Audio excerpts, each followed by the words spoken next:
Hey, what's going on? I want to take a look at this week's Fanduel options, DraftKings daily fantasy.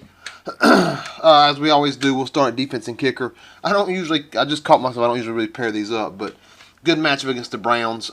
Washington, we're going to take them in both. Hopkins has kicked more field goals than anybody in the league. I think the offense obviously can move against this team this week. And then Redskins defense. Cleveland lost another quarterback. They're down to the third string quarterback.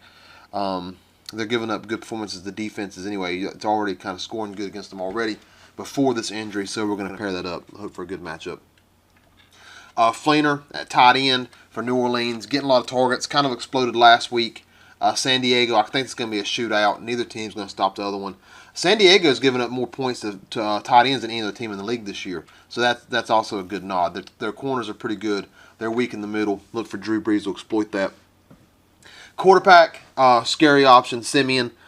Tampa Bay's pass defense is just horrendous. Denver, Tampa Bay's run defense has played pretty good. So, although I'm kind of scared of C.J. Anderson stealing some thunder, Simeon has improved each week. I'd like to see him do it one more week. I'm going to be there with him for it in the Tampa Bay game.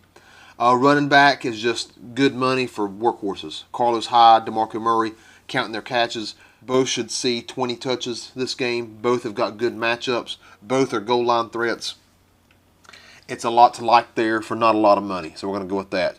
At wide receivers, we're going with Kelvin Benjamin, coming off a horrible one-target game against Minnesota.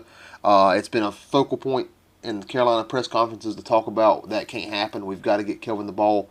Even going as far as saying, even in double coverage situations, we have to force Kelvin the ball.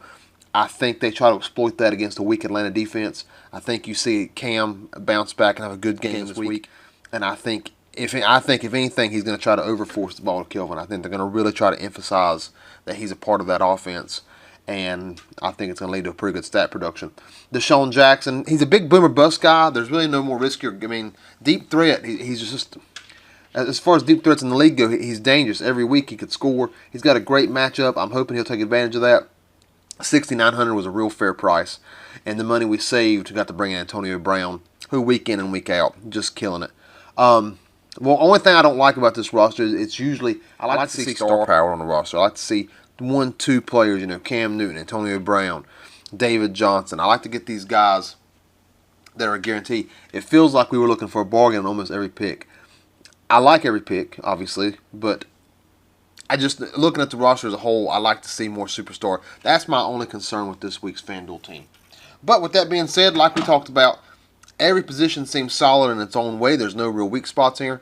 And we do have Antonio Brown, which is always has a little bit of star power of his own. Hey, guys, like always, use it, bet against it, bet with it, put money on it. Whatever you got to do, just a soundboard. Hey, have a good one, man. Good luck at FanDuel. Later.